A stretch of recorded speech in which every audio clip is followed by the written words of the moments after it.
I need to find the chat section here and make sure that you can all hear me. Where is my chat? I see there are 3 people on, but I'm not seeing the chat. There we go. Hi, guys.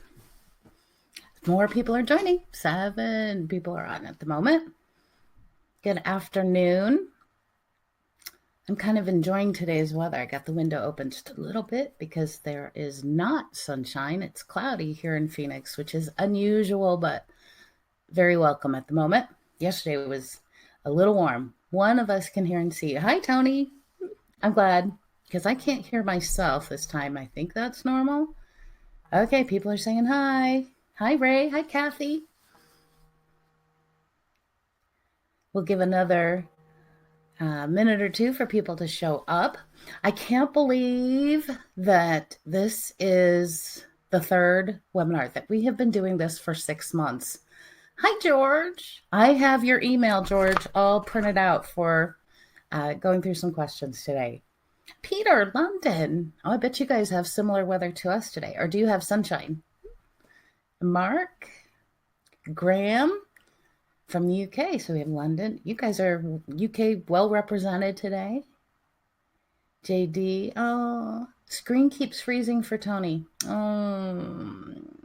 Maybe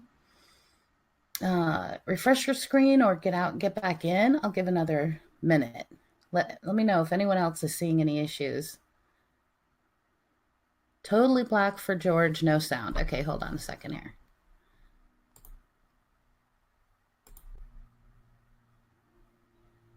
Indonesia. Wow. It's just amazing how many. Nottingham. And it keeps getting dark. Kentucky. All over the world. Isn't it just incredible that we can bring people together from such a wide variety of places? Video is choppy from Mark. Galena's fine. Okay, so I turned things on and off. Oh, plus I have to remember there's a little bit of a delay, so snowy warning. Oh, you know what? Phoenix had snow.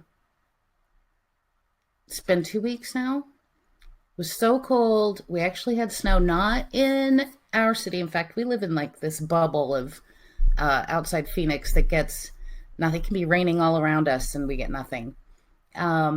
But it was so cold that within just a mile or two, they had snow, hail. It was quite an interesting weather event for us. But that's over now. We're warming up, and yesterday was in the 80s. Okay, so George, you're refreshed and you can hear and see. Video is choppy for Peter and Charlotte. I've been there. Okay, so if you're having some choppy video, you might refresh. That worked for George.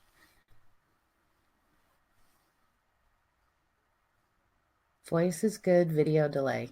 I'm gonna have to try something else at some point. At some point I have to test another system. So far, this has worked fairly well, but we'll see what the replay looks like too. That's always a good test. Okay, Deborah. Morning, afternoon, wherever you guys might be. So anyway, okay, let's get started. So 6 months we have been doing this, and this morning the last weekly email went out for the Freedom Fix.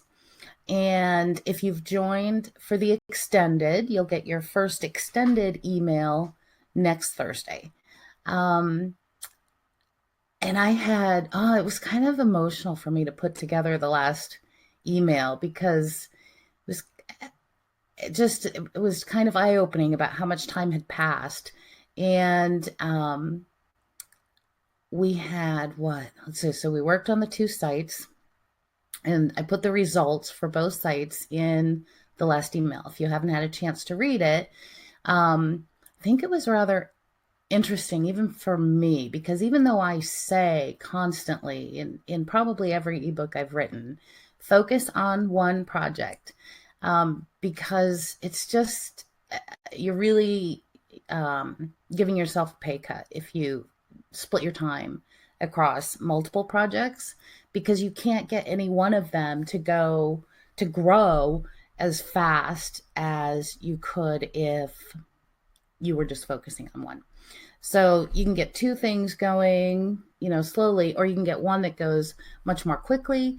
It's easier to focus. You get more done. Your content grows more quickly. Google's paying attention, and you'll start to see results. So, and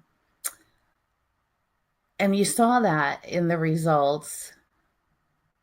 Sorry, I got one. Don't downloads for past modules not work. Go to error page. I am not sure. Deborah, I'm not sure what the question is. Why don't the downloads for for the past week's emails? I deleted all of the previous week's emails from my server and put everything together in today's email that went out. So instead of having to figure out which week had which topic, you'll have everything together with one table of contents. It's a gigantic document. But it's all there except for any of the added materials that were in. Like week 4 had the privacy policy template in it. You would need to save that. That is not in the bundle that went today. It's just the main PDFs for each week all put together. It's like 880 some odd pages. So that hopefully will make it easier. You can do a search inside that document if you're looking for information on a particular topic, or you can look at the table of contents and see exactly what happened. And so you can get rid of all the main PDFs for the previous weeks, keep today's, and then just make sure you have any of the supplemental material that came with each week. If you don't, just email me. I have everything. I can get it to you. In fact, I think I'm going to try to also put that bundle together, even with the supplemental material, and upload that to Warrior Plus, so that in the future, if you ever, if you lost it, you could go to Warrior Plus, go to your previous purchases, and you would get everything for the Freedom Fix the first 6 months.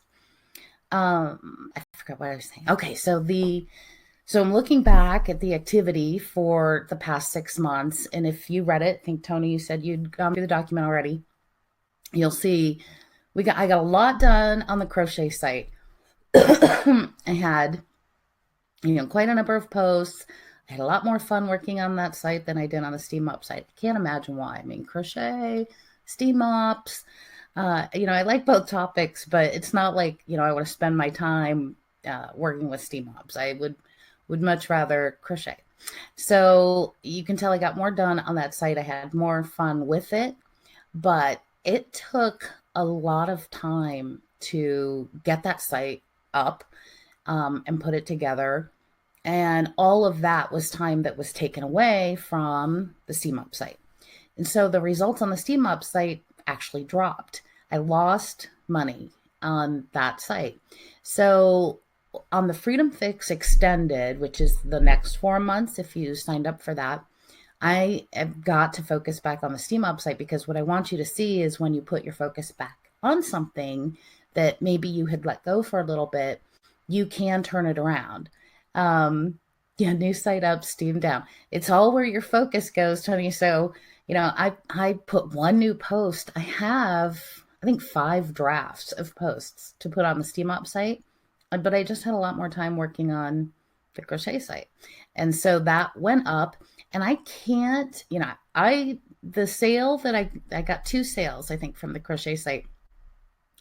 And I guarantee you that they were not things that I bought, but I can't guarantee you that it wasn't someone that was part of the Freedom Fix who clicked the link. Because I can't tie it back, can't tie the sale back to who purchased. And certainly I was getting traffic from you guys. But you can see from the Google Search Console report that traffic is coming from search phrases, which is most likely not people from the Freedom Fix. But I also wanted you to see that, you start out a site, you've got no traffic, but you start working on it, and then you can see the traffic grow. And that's what you saw on the crochet site. So it's still, eye-opening. Probably also eye-opening for me was the number of words I wrote for the Freedom Fix. I mean, I know I can write. I can write a ton of words. I don't have a problem with the writing part, but to see the amount of material put together for that was pretty significant, because if that same amount of content had been put on one of the websites, you would have seen dramatic results from the website. So that's actually going to be one of the other another project that I'll have to work on. Ooh, talk about not splitting my time. So, just like you guys, I struggle with the same things. So many things to focus on, so many ideas, shiny object syndrome, that, it's a constant challenge trying to make sure that you're paying attention to the things that are most important and that could earn you the most money. And that's, truly at the moment, if I had to prioritize my efforts amongst my websites, the SteamUp site had the most potential between that and the crochet site. And so to focus on something that did not have the most potential is, not financially prudent. If the goal is to make more money, then I should be focusing on the site that's already making more money, because it will make even more money more quickly. Ray says, I'm curious if you are watching how you rank for the SteamUp for terms beyond the one new post. Yes, because I had an existing site, and after a major change, I got bumped off of the first page for several terms. Yes, so that happens a lot. So let's say you put up a new post on a site and you've got a number of posts on it. Right? It sounds like you do. You put up a new post, and it negatively impacted some rankings for other posts and improved some rankings maybe for your new post. That happens. Google is constantly evaluating where your site should rank, what the core content, what does the most content on your site have to do with. And so when you introduce another post, and then you have more words maybe that have to do with this one topic, plus that content is more fresh, it kind of changes, moves around the parts for the older posts, because maybe you weren't talking about those topics as much now. Maybe, because of the freshness factor, this post took some priority, but it's constantly changing. So if you continued, Ray, to add more posts to that site, you may see those older posts come back up. It's not uncommon at all. I think at one point I had a site where it might have been the SteamUp site actually, where I put a static homepage on the site and fell off the first page. And having a static homepage is supposed to be good for you, because it removes some of those duplicate content issues you can see on a site, especially in WordPress. And I thought, well, that wasn't good. But I watched it for a couple of weeks, and it came back, and I hadn't touched the site at all since then. It's just a constantly evaluating process that Google is running through. And, you have to ignore some of those, you have to ignore the big peaks and valleys in a short period of time. So, if in a couple of weeks you see this drop, you gotta kind of balance that out. Watch it again for another couple of weeks, and instead look at what's happening over a couple of months. because that smooths things out and looks a little more normal. You are going to see changes in rankings every time you add something to the site, but if you continue growing it, then you should see those things recover. Tony says 140,000 words is a large novel-sized book. It was, wasn't it? If only I could write fiction, I'd be done, but I don't think I can write fiction. Another question. Building a new site with Amazon.co.uk products. When clicking check price on Amazon, it brings you to Amazon.com. I have only one tracking ID. It's from Amazon. It's essential to put review. Okay, so that's the first question. So, Shaheen, if you are using the template code, any of the text files where I said copy the code, put it in your post, and then replace a few fields, all of that code is built for Amazon.com links. So no matter what you put into it, it's going to take all of that information and still format it as an Amazon.com link. However, I can modify that code for you so that it will work with your UK links. The other thing is, if you are using the AzonBreeze theme, that is also by default coded to build everything as Amazon.com links. But I have the code that we could put on your website to replace the Amazon.com format, and it would build the UK links for you. So either way, you contact me and let me know which method you're using. Either you're copying code from a text document, or you're using AzonBreeze, and I will get you the proper code and files to do it for Amazon.co.uk links. Your second question, is it essential to put review in the URL of a product review post? I think so. I never write a review post and don't put review in the title so that it's in the URL. And the reason is, while it'd be great to rank for the name of a product, like Hoover Twin Tank Steam Mop, what I'm really shooting for is to rank for Hoover Twin Tank Steam Mop review. I want the people who are literally searching for reviews of a product. And since that's an important part of the search phrases I'm targeting, I want that word in the title. So I think it's critical. The title field is an important SEO indicator, and so I'm going to put review in there. Now, very often, even though I've put review in the post title and the URL, and will rank well for the review search phrases for a product, I will eventually also rank for searches for just the name of the product.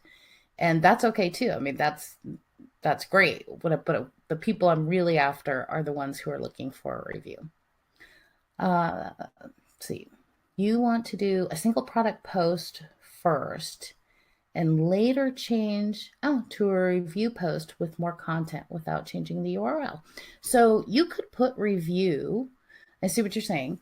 So you want to do a short post about a product and just get it up there. And later you may convert that to a review, but you don't want to have to change the post title and the URL. You could put review in it even as a short post. So, Hoover Twin Tank Steam Mop review, but it's a single product post with, picture of the product, the buy button, and just a little bit of content. You can still put review in the title. You won't rank well for it because Google's going to look at it and go, you don't have, it's not really a long review. Although you may rank well if there's not a lot of competition for reviews of that product. And then later when you update it with more content, you'll still have review in the title. Google will reevaluate the post and you can rank well then, and you won't have to change the post title or the URL. And your next question is, AzonBreeze has a basic caching. Can I use an additional cache plugin? Yes. I actually, in AzonBreeze, I do not include a caching plugin at all. It has the default cache for WordPress core files or whatever your host might have. And I only don't include a caching plugin because every host is different. So if you are hosting your Azon Breeze website on Bluehost's managed WordPress hosting plan, for example, you can't use some caching plugins because they have caching already built in. So as long as you can use that plugin with your hosting company, and they're fine with whatever plan you have, it's compatible with a caching plugin, you can certainly add it to Azon Breeze. It won't impact anything. John, arrived late, but is the income result for the new site for the last 6 months what we should generally expect over that time frame? No. And well, if you had that number of posts in the same amount of time, John, then maybe, yes, that might be the normal income. But in 6 months, you can make a lot more than that.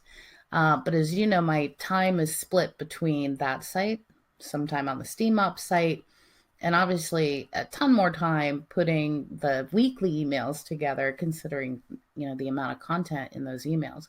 Had that time gone into the new site, I would expect at this point, at 6 months into the crochet site, it would have been pretty easy to get to $100 a month.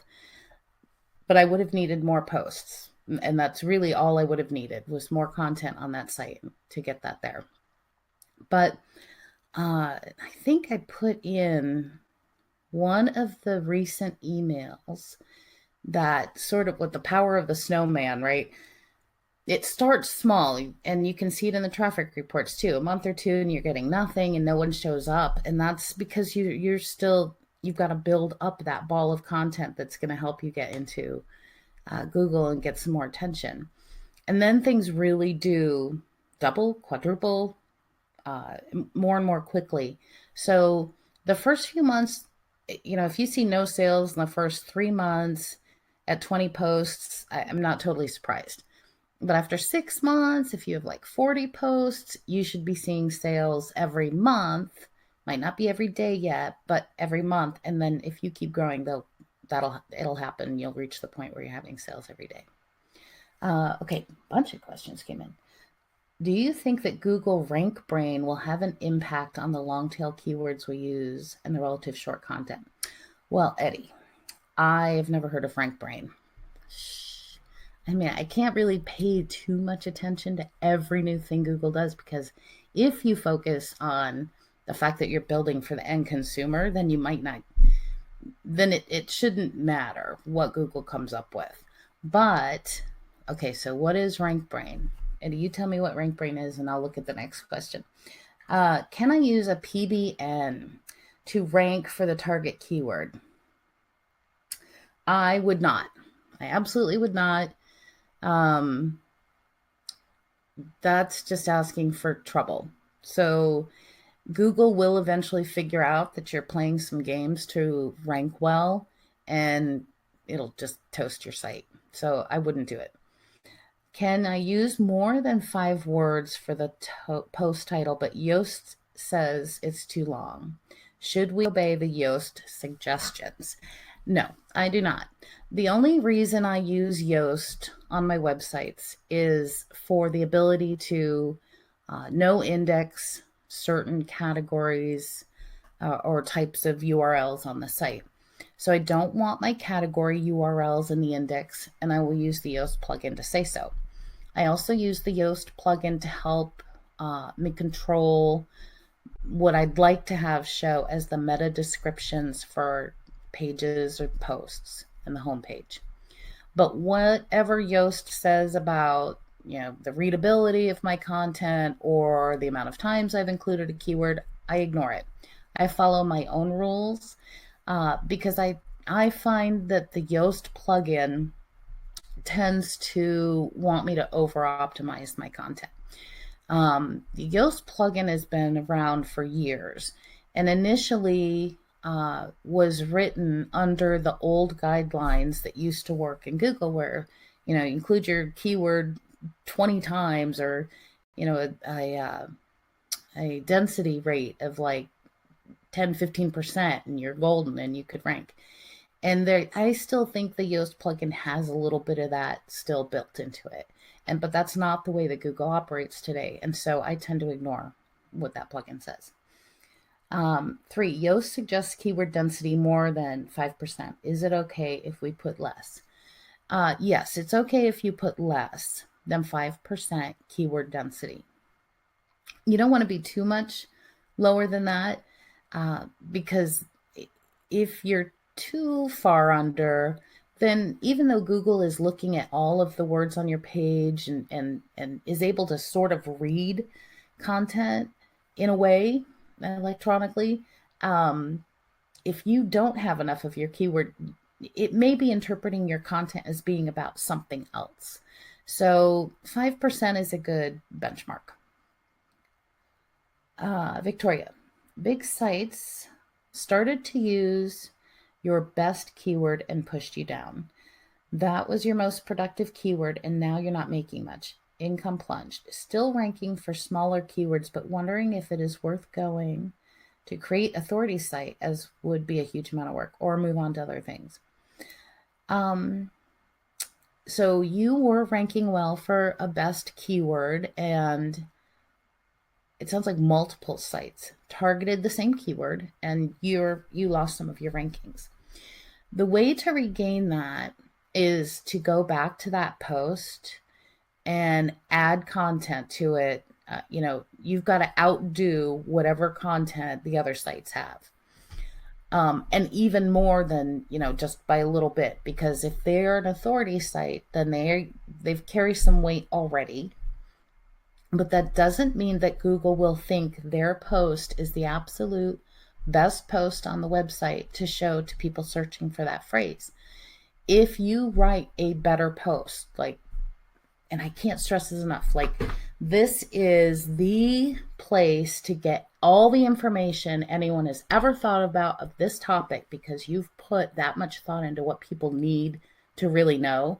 You can outdo an authority site. And so then it comes down to, do you want to? Were you making enough money from that post that it would be worth going back to do it, to add to it? And do you know enough about the topic to really pull out some stellar, we should have a whole session on how you could brainstorm other kinds of things to add to a post that was best, because it's hard to describe what I mean by, really reaching out there and writing an article that would blow people away, doing some research that others might not do to get that content in there. Okay, so you said it's 4,000 words, very detailed, outranked by things like Wirecutter. Wirecutter. So Wirecutter was started by a guy who's got some heavy technical social media experience. So he's really built a stellar business. He also, same people started, what was it called? The Sweet Home. The Sweet Home, I think. And then they sold the Sweet Home to New York Times or something like that. But even that, so actually Wirecutter and the Sweet Home articles are great examples of what I mean by going all in on a topic. So there was a post on the Sweet Home about drinking glasses. And, they will go buy the top 8 drinking glasses and run them through tests. Did the glasses sweat when you had ice in them? How did they feel to hold when you're drinking? How well did they hold up in dishwasher detergent for, a month's worth of washes, whatever. They think about all the things people want to really know before they buy a drinking glass. I mean, down to all the stuff that, we just take for granted. How does the glass sit in the cupboard, and how many, do they stack, and all this stuff. That's the example of what I mean by dig into a topic to the nth detail that truly helps consumers understand what they should buy. And when you can do that, and the Wirecutter examples show exactly how to do that, then you've really come up with something that's going to rank very well. Okay, so they even linked to you. That's actually really good. Victoria, you don't want to pass that up. Is that link to you new? Or has it been in place for a while? Let me know. Okay, so is it safe to put images randomly from Google Image and write the source of the image? No, do not just go to Google and do an image search and take any image you find. You have to make sure legally that you have the right to use an image before you put it in your website. So as an Amazon affiliate, they grant you the right to use their images in a certain way. If you go to Google Images and you're just seeing, those images don't belong to Google, they belong to someone else, you would have to check the rights of that image and get approval to use it. Now, I think in Google Images, you can go to, I think Google has a special search you can do for free images that you can use, but you've got to make sure it's not just from Google search, that it's from some resource that'll say, it's copyright free, or here's the license free to use, or whatever. For images, free images, I go to morguefile.com, and that's a resource of old images from old news companies and whatever, and you can use those for free without having to link to the source of the image, as long as you make some modification to the image. Crop it, add a word, change the filter on the image, change the size. As long as you make a change to it, you don't have to do anything. I used to buy stock images from Dreamstime, and I don't even buy images anymore. I just use whatever I find on Morguefile because they're free. Okay, Victoria, the link is not that new. Okay, a link from an authority site to you is like gold. So while they may be ranking very well, that's actually going to work in your favor over time. Pixabay is good, free, no attribution site.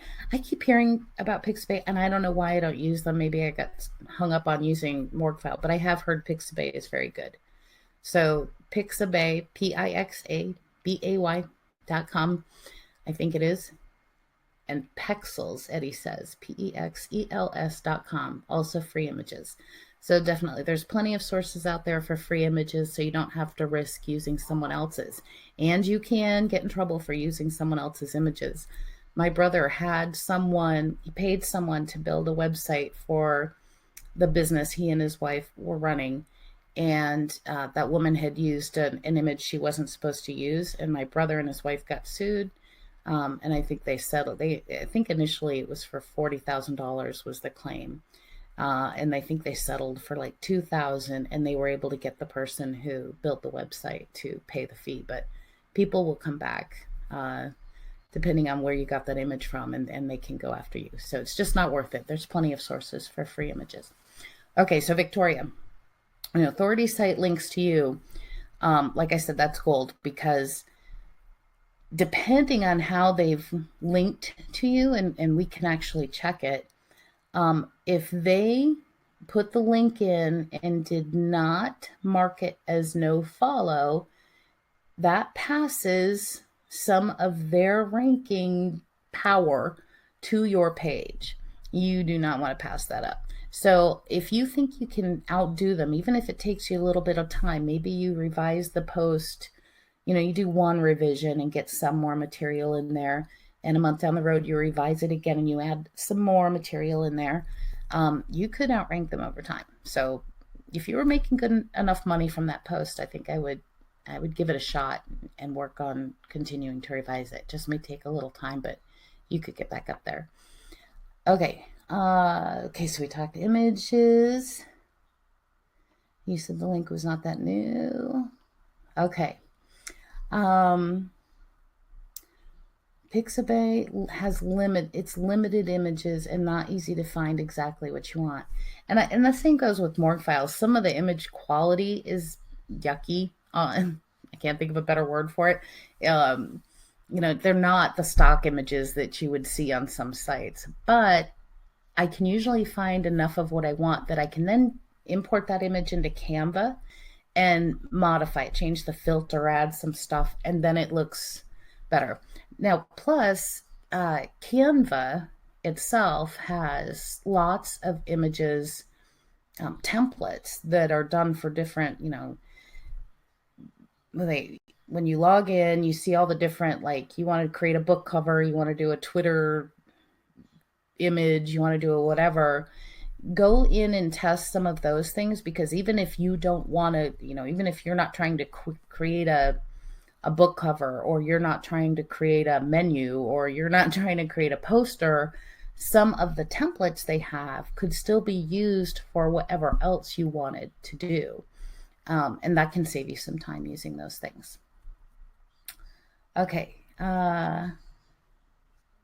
You try there. Okay, Victoria. Okay. I'd love to hear, Victoria, how that goes if you continue working on that post. Ray says, Google image search. There you go. Settings, advanced, usage rights, free to use and share. That's what I was talking about. I knew Google has some sort of search that will help you find common use images. So you go to image search and then change the settings, go to advanced, change the usage rights, and you can select free to use and share, and then you would have images there. Okay, so that's images. What else? Oh, I know, George, I had your list of questions. Okay, and so George, some of these I was thinking I would respond by email, because you said you had a question about the Moz bar and the use of the Chrome browser. And you sent some images, so I think I'm going to respond to you individually, because I think I can point out what it is you need to look at. With OneLink, so Amazon OneLink, you've connected your United States Amazon.com account and a UK account. You've connected your Canadian account with the USA account, and the Amazon code has been placed on the websites. Do I use the same code for both Canadian and UK accounts? Now, do I need to sign into my UK account and to my Canadian account and connect them to the USA account from those accounts? I know it seems rather confusing, doesn't it? So I had never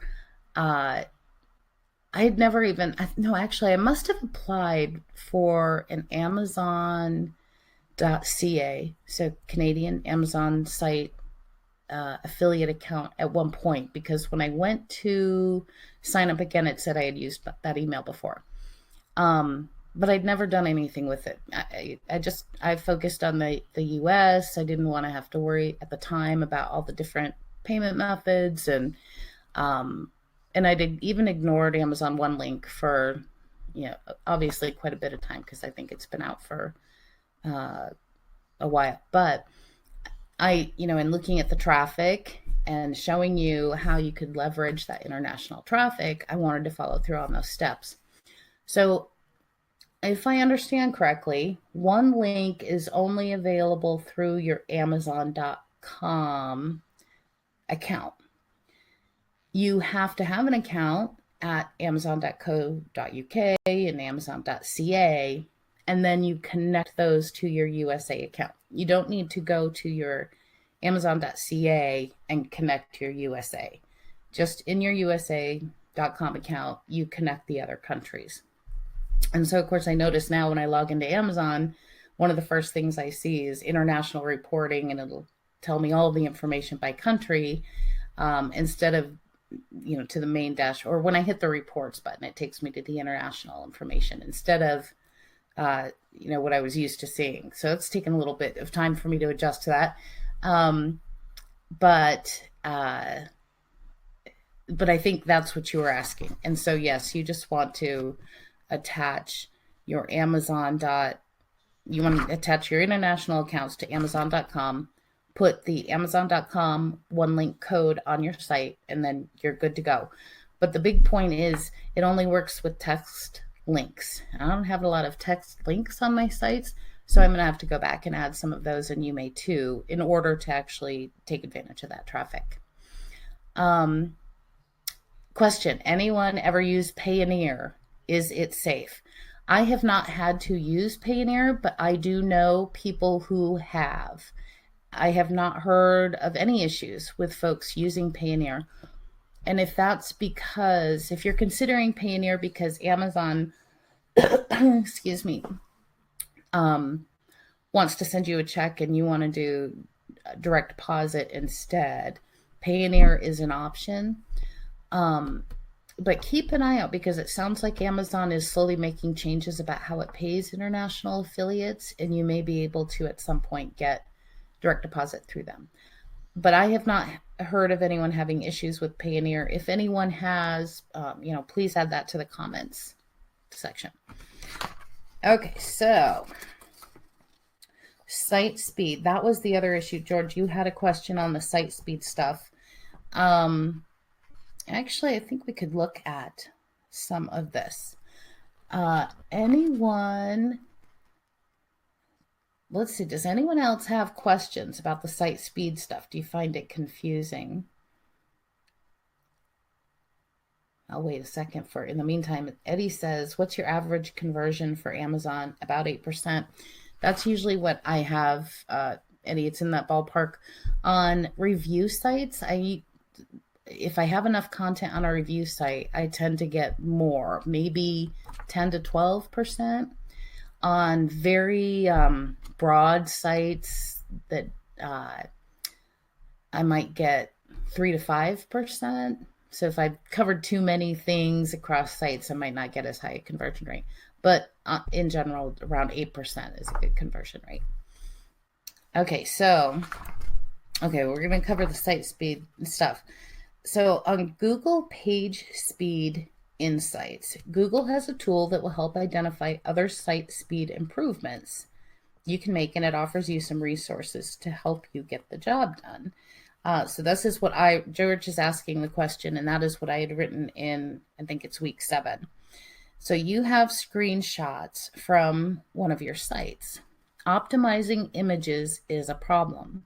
You construct the image in Canva, or you edit personal images to a small web size. Then you use tinypng.com to compress the photos, but it must not be enough. So you've installed the Smushit WordPress plugin to compress the images, and it didn't make much difference.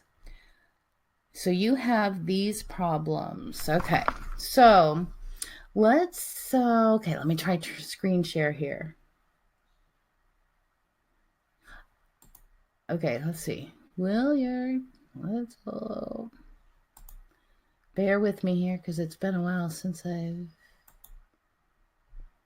only share Firefox. Yes. Okay. Okay. So it always looks so weird when I do that. Let's go to Google Page Speed Insights and take a look here. Okay. Let me know if you see me on Google Page Speed Insights. And I'm going to enter, as an example, we'll do the cranberry. Can't type. Site. Okay. Yes. Okay, you can see what I'm doing. All right. Okay. And it's going to analyze here. And then sometimes Google's slower than anyone else. Like their Chrome browser, I cannot leave Chrome up and it just wants to take my whole computer and drag it down. Why did they get away with that? But we have to be super fast. Still analyzing. In the meantime, someone had asked a question. Is it safe to embed YouTube videos in your website? Yes. On YouTube, when you go, there's a tool. You can click share and then click embed, and it'll give you the code. It will tell you if the user who uploaded that video does not want it used or not. You won't be able to get the embed code. So as long as you can get the embed code for that video, you are safe to use that. You know, just follow, I'm sure YouTube has a terms of service page. You just want to always read through those things and make sure you're not doing anything, you know, like it may say don't put this video on a site that is about porn, for example. So you don't want to do that. I don't know. But yes, if you can get the embed code, you're safe to put those in there. See, what is Google doing? I mean, how long could it take to analyze? That's the thing. Or it's my laptop. This is the laptop I don't use as often, so. Okay, 64. I just updated everything. All right. And they've changed their page. So this isn't, oh, that's mobile. That's why. This isn't what it looked like before. Okay. So let's go to desktop. 77%. Field data. The Chrome user experience report does not have sufficient. Okay, those are the things we're not ready to look at yet. Lab data, that's new. Their whole layout is different. Why do they change things? See how grumpy I get when things change. Okay. Speed index shows how quickly the contents, yeah. Opportunities. Reduce server response time. I don't really have a lot of control over that. Eliminate render blocking resources. I'm sure if I click over here, nope, that's not it. Oh, where's all the, help stuff it used to give you? Well, geez, George, no wonder it's not quite. Ensure text remains visible. Serve static. What is this little drop down? It's not working. I'm clicking here. No. Okay, so it used to give you, my page just frozen. Now it doesn't even tell you how to fix things. Okay, interesting. All right, well, I'm going to dig into that page in a little bit. And does it give you the link to the resources? No. So it used to give you the download where you could get the images compressed for you. And unless I'm missing, yeah, I'm not seeing it even on there. Okay, so so George, your question was you were creating the image in Canva or on with your own software. And then, oops, let's go back to. And then using tinypng.com to further compress it, and you have Smush it, and it's still saying, Google is still telling you, compress your images. Are you using PNG images or are you using JPEG images? Uh-oh, I got a little thing, I'm frozen. Why am I frozen? Hang in there. I bet you can't hear me. That's quite a shot. Okay, hold on. See, Google just messing with my site. Nope, hold on.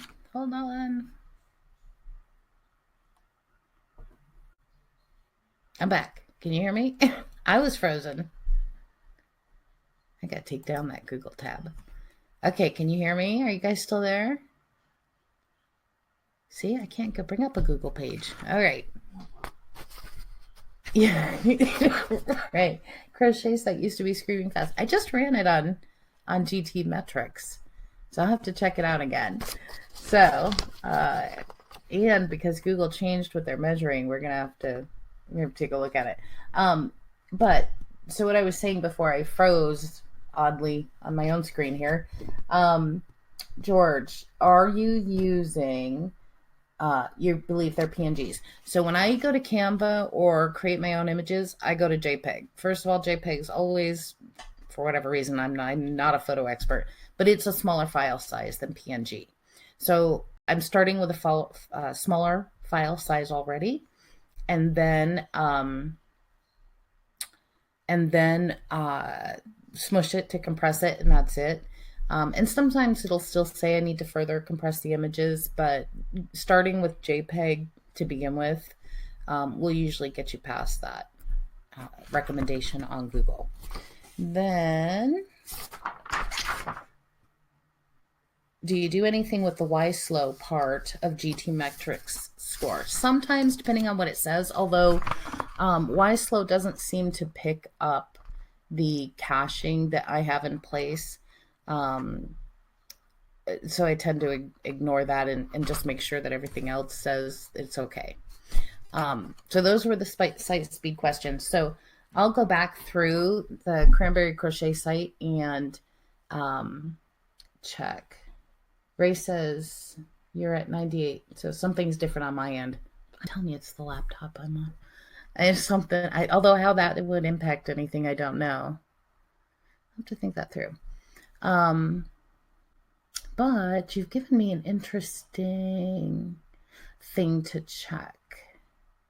Oh, and Christina says her site slowed down after the latest WordPress update 5.03. So I just put all my sites on 5.1. I wonder if that, so maybe Christina, that's having an impact too. So maybe I should test 5.0 against 5.1 and see, and then against whatever we had before that. I think I had 4.8 and see if that's having an impact or not. So I'll check those things. Let's see, what else do we have? What else do we have? Did I miss a question in here?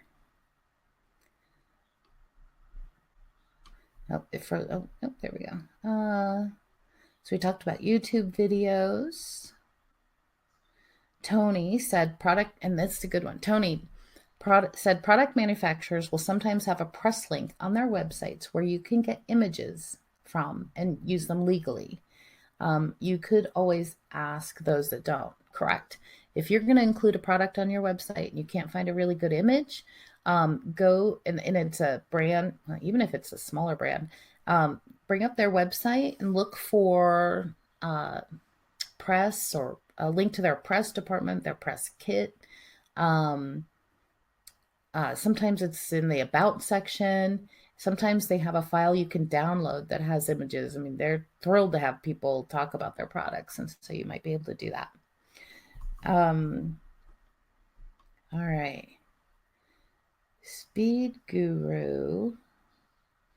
If you can figure it out, I've not used it yet. Okay, I'll have to check it out. So we talk about site speed. So let's talk about how you put everything together that we covered. I mean, there was so much that we covered, from setting up a site from scratch, choosing a niche, your domain name, the site speed stuff, the different kinds of posts that you can create. I mean, really, you have everything you need at this point to grow your site. We did all the foundation work. We talked about SEO and what to look at, the important fields to use, which were post title, getting your keyword in your first sentence or two, image alt tags, your meta description for your posts and pages. Plan on doing a review of those fields once every few months. Go back. Is anything changed? I was working with someone who had a site that started out being about one topic, home decor, and then they switched to focusing on kind of a sub niche in that area, but hadn't gone back and updated the meta description for the site. So it mentioned things in the meta description that weren't important to the new focus of the site, and that was going to make it harder for them to rank their material. So every now and then you got to go back and go through those fields, and are they still in tune with where you're headed with the site? But truly, adding content is the best thing you can do. Tony asked a perfect question. How about backlinking? I don't do any backlinking. My goal is to create content others actually find useful enough that they will want to share. So I'd love natural backlinks. That's what I'm going for. But I'm not going to build backlinks myself. It's just A, it takes a lot of time. B, it can bite you in the butt. You could get in trouble if you do it the wrong way. I would just much rather spend my time working on my site and adding something.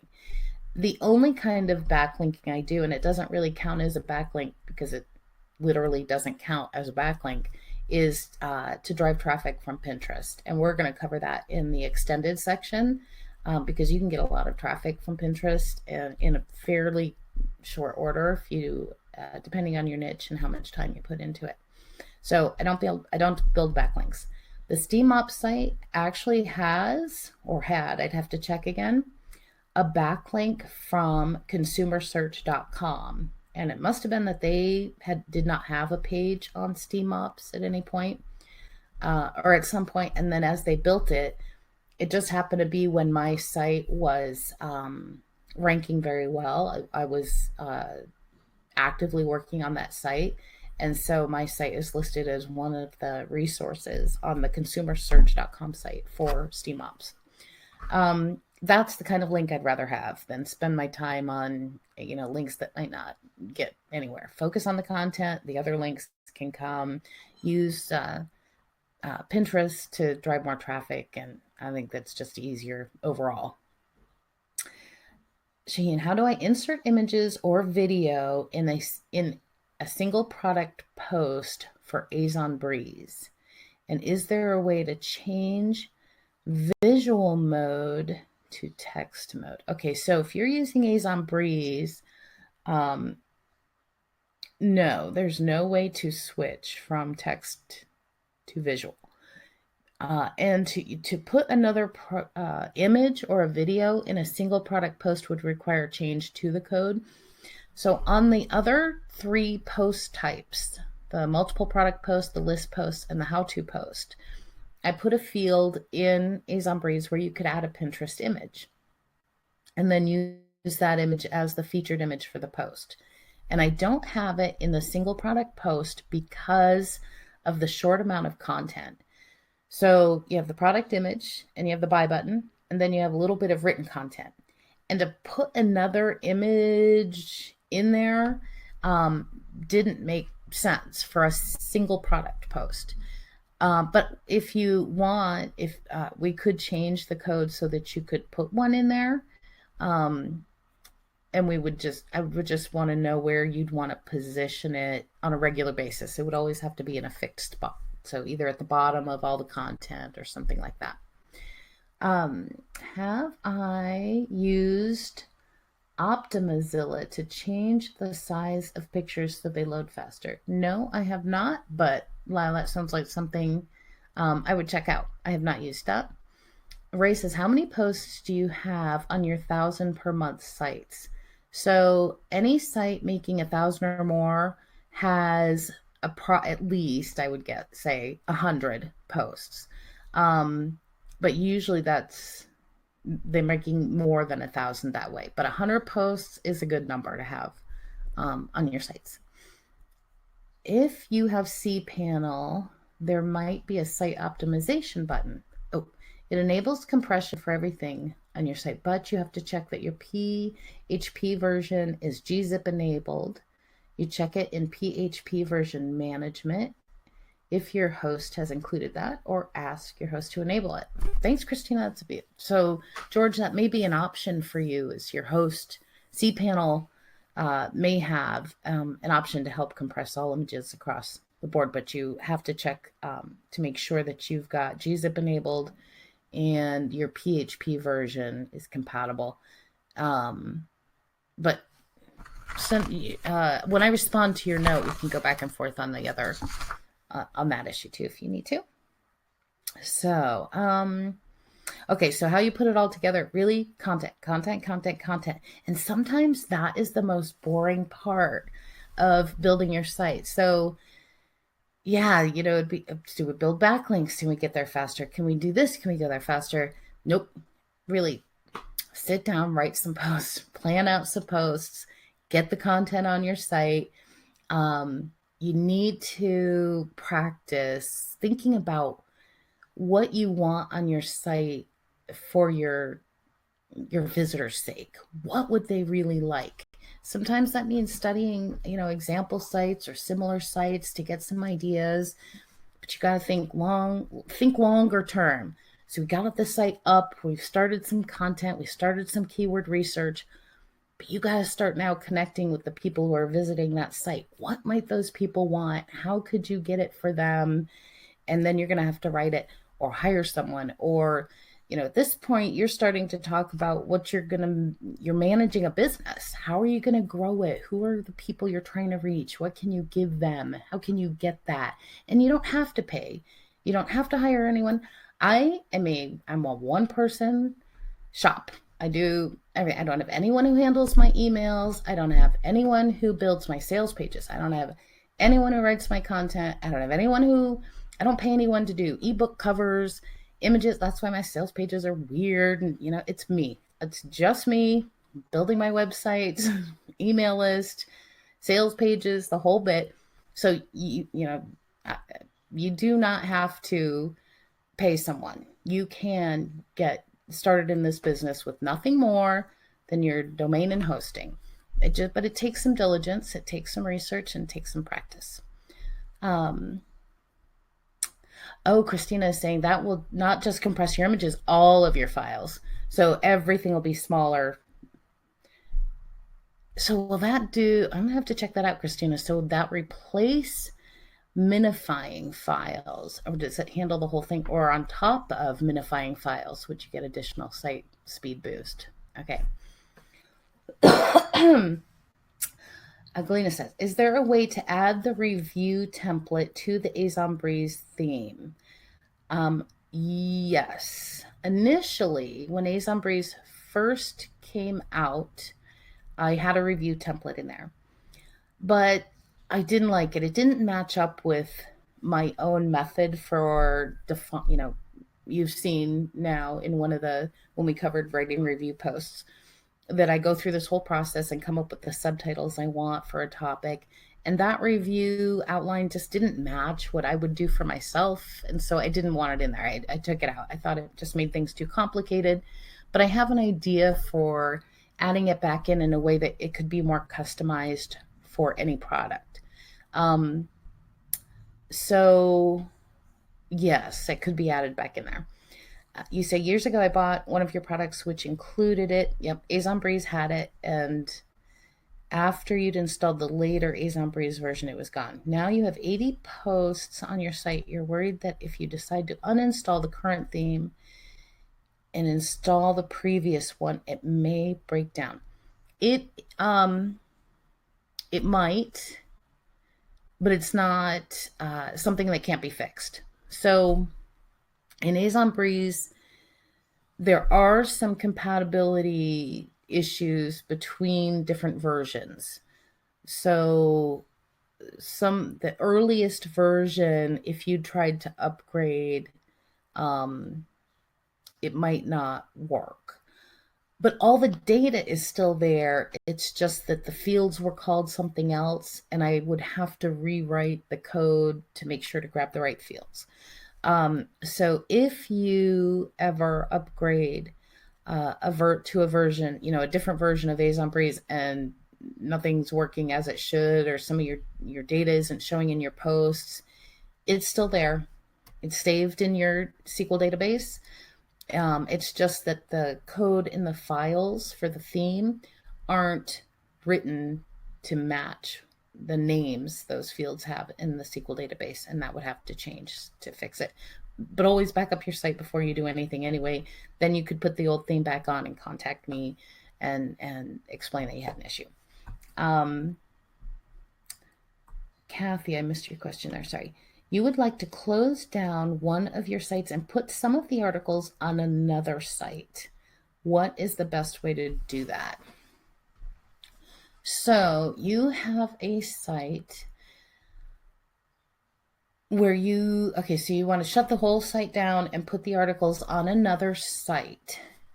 If you are getting traffic to the site where those articles are now, and you want to send that you want to save that traffic and send it to the new site where you're going to put those articles, then you want to keep that domain name. Even though you shut down the site, you're going to want to keep the domain name because you're going to want to redirect that traffic.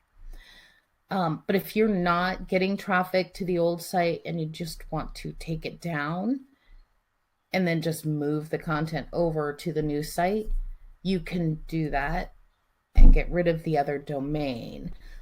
I would, if that's the case, if you're not worried about traffic redirecting to the new site, I have to think that one through, but I think I would take it off the current site first. You can actually make a request in Google to remove the URLs and then put it on the new site, just so they're not indexed in the same place at the same time. But if there's traffic to those pages and you want to save them, then I would save the domain, and you're going to want to do a redirect. So you might have that domain that has nothing on it, but an htaccess file that'll redirect that traffic to the new site in a way that Google can read it, so that it knows to point that traffic over to the other site. If that makes sense. Okay, someone said, okay. On the same theme, how would you suggest putting a review into the Azonbreeze site? So if you don't, until such time as I come up with the template again for that theme, I would just use the standard WordPress post, the classic WordPress post, and just put the post in that way. If then I have an Azonbreeze version that has a review post template, it won't harm or touch any review posts you already have on the site using the classic WordPress post editor. It would only work for new review posts you put on the site. Okay, Kathy, you're not worried about the traffic yet. Then I think that's what I would do. I would just take the content, take down the one site, save the posts so that you can get them on the new site. Take the other site down, make sure those pages are not in the Google index, and then put the content on the other site. Okay. I feel like I was in the middle of a thought about how to pull the whole thing together. Oh no, it was content. Create content, write more content, put more posts on your site. We have a lot we're going to cover in the next 4 months for those who are on the extended system. Income per month potential for Steam Queen, Ray asks. I usually think that's a $4,000 to $5,000 a month site. And I estimate I need, so I don't have really a great number of reviews on that site. I'm going to say I'm going to need another 30 to 40 reviews with maybe another 10 to 20 informational post topics, because I think it's a huge niche. And I have to tell you, I was mopping. So one of the items I had just reviewed, I was mopping my own floors, and I'm like, something is not right. Like, there's dirt building up where it shouldn't be. And I realized what it was in my tile that was causing that to happen. And I think it's a difference between the two. Like, I think I have a steam mop that handle that better. It was a whole topic for me to put, another topic for me to put on this site. So I have a ton that I want to add, but I got to get that stuff on there. Is Giant Evergreen Commissions active yet? Yes, Peter. The first email went out this morning around 15 minutes after the Freedom Fix email. If you did not receive it, my next job after this webinar is going through and making sure everyone is subscribed, confirmed, etc. I saw your name on the list, but I don't recall if you're confirmation was complete. But if you didn't get the email, let me know and I can resend it to you. Elementor Page Builder. I don't use Elementor. I use InstaBuilder. If with enough practice you're comfortable using the page builder to get done what you want quickly, I have no problem with page builders. So I think they can make for, I've been pretty impressed with what I can put together for a sales page using InstaBuilder. I figure if I'm fairly pleased with what I came up with and it's less painful than it was doing them by hand, and it doesn't slow your site down, that's kind of one of the things you have to watch for with page builders, then go for it. Not a problem. How long does it take me to research and write a good review? Depends on the product. I can do it in a day, but it would maybe be the only thing I got done that day. And I have to be very focused to get it done. I find if I'm not ready, if I'm not in the mood to write a review, then my mind starts to wander as I'm looking at Amazon and reading the comments. And then I start thinking, oh, I was going to buy such and such on Amazon, and I'll go look at that. So I have to be focused. Then I can do it in a day. And by day, I mean like 8 to 10 hours. Do you keep adding reviews and posts forever, or do you stop working on sites or slow down? I can't do it forever. So, and that's why I end up with a number of sites. When I'm in the mood and I start a review site, I can go 6 months solid and do nothing else. If I'm, really focused on that topic. After 6 months or so, I'm tired of writing about whatever it is. And I need a break. I need to do something else. And then I'll start a second site. And then usually that's how it was when I first started. I would just bounce between 2, maybe 3 sites. So I have to have a break. I got to have a mental break. And either the older I've gotten or the more I do this, I don't know. I need more frequent mental breaks. So I can focus on, I did this for 6 months. But that's because I know I've got you guys there driving me and waiting, and it's been so exciting. So, it depends on the topic. But eventually, like, I have sites that used to be huge money makers for me that I just don't pay attention to at all anymore because the topic just couldn't keep me going. Do you use ShareASale products for your reviews? I don't think I have I might on one site have ShareASale links in a review because ShareASale has a merchant that specializes in the topic of that site, where you can only get there are a couple of brand names that tie into the site, and you can't get them on Amazon. You can only get the older models on Amazon. You can't get the newer stuff. So I think on that site, I must have ShareASale products in my review posts. So yes. Will Giant Evergreen Commission be available again in a few months' time? Yes, I will either redo it again, but it's gonna be at least, I think, 4 months before I do at that point, or I will do it as like maybe a PDF only option. But again, that'll be 4 to 6 months down the road. Okay, so what else? Add content. Oh, so I was saying extended. We're going to cover Pinterest. We're going to cover paid traffic strategies and run some tests. I have not done Pinterest paid ads in a while, and even then I only tried like 1 or 2.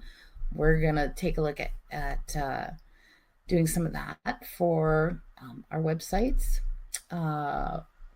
We are going to run some more tests, and definitely I think the main goal is going to be Watch me turn the steam upside back around. Uh, John, you reside in Pennsylvania. By the way, that's where my family lives, just so you know. So I have a special place in my heart for Pennsylvania. My sister was just in Pittsburgh yesterday visit. She actually lives here by me, but my parents and other siblings are in Pittsburgh. You heard there were problems with doing business with merchants in ShareASale. So one of the first pages of Giant Evergreen Commission's today's email says that it explains why people in Pennsylvania might have an issue. It's the Nexus sales tax, sometimes called the Amazon tax. Several states are impacted. Anytime a merchant does not have a physical presence in a state where they do not collect sales tax from the customers in that state, then that merchant probably will not accept affiliates in that state. And it's because of the Nexus tax, or Amazon's tax change that your state made several years ago, where it defined a company as having a business presence in an area if it used affiliates in that area. So if the company wasn't collecting sales tax from online purchases from your state, and they had that sales tax change, then they stopped taking affiliates in that area because they weren't ready to collect sales tax from those customers. So that means any merchant on ShareASale who either collects sales tax from their online customers in Pennsylvania or has a physical presence in Pennsylvania will accept you as a merchant. And it used to be that there weren't very many of those merchants on ShareASale, but now there are more. So I think you would find it's easier now, and you would have businesses that you could work with, John. I'm trying to think and I can't tell you because my account won't have those issues. But that's why on this program I put a refund period. I don't normally do that on a coaching program, but I did on this one because I can't say how many you'd be able to find, but I could work with you to help you find some, and we could take a look at it from there. So you might join in ShareASale. There are merchants who will pre-approve you, and you can search for them and look for ones that will pre-approve. You might join ShareASale, do a merchant search for the ones that will pre-approve you, and see how many show up, because it'll already have your location built into your application, into your profile. So that might be your clue to see. Okay. Let's see. Oh, Peter, thank you. I've had fun. Richard, how do you change between the AisonBreeze template to the normal WordPress theme? You know what? We're going to have to check. You may have to take an extra step of converting all of the posts done with AisonBreeze into normal posts so that you don't lose them, but you can do that. Do ShareASale merchants work with affiliates in the UK? Yes, they do. Jackie, you didn't get anything on the Giant Evergreen Commission. Are you saying you never heard of it, or that you're part of it and you didn't get your email? Either way, maybe email me and I'll get the information over to you. And is a client SEO site okay to apply to ShareASale? A client's, not your site, Ray? Are you saying it's a client's site, or you own a site that's an SEO site? If you own the site, yes, you can use that to apply to ShareASale. How many sites do you have for Amazon affiliates? And do I make money from Amazon FBA? I have, I think here, 9. That's going to count as 8, 17. I think I have 17 Amazon sites. I do not make any money from the Amazon FBA program. I thought about trying it because uh, I think my husband and I together could actually do something like that as a business, but um, I just have too much fun writing the websites online, so I've skipped Amazon FBA. I do know a couple of people who are on my list who actively. I think they dropped all the affiliate marketing and pursue Amazon FBA and have done very well. So Ray, it's your business site. Yes, if you own the site, even though the topic is SEO, I don't think you're going to have any problem applying to the share sale program. There's tons of services and products in there that tie to marketing and SEO kinds of things that would be interested to people interested in SEO. So I think you'd be fine. Okay, so we're about an hour and 20 minutes. I am going to upload this to YouTube, and I'll send the link out later so you have the replay. But you guys hung in there for a good amount of time. And if you're part of the extended group, we are going to be doing 2 more webinars. So this won't be the end. And I even have the new camera I got for Christmas. Don't tell anyone I didn't set it up yet. But I really wanted it so I could give it a shot for improving the overall quality of the videos. We'll see. So I have had so much fun. You guys are so funny. Amazon Queen. Yeah, if I were taller, it might actually work. So, okay. Thank you guys so much for being so supportive, hanging in there, and making this really exciting for me. I hope you guys have had a chance to get a lot out of it too. And for those of you in the extended group, we got 4 more months, 2 more webinars, and a lot coming. Thank you guys. I hope you all have a wonderful day and enjoy yourselves. Talk to you later. Bye.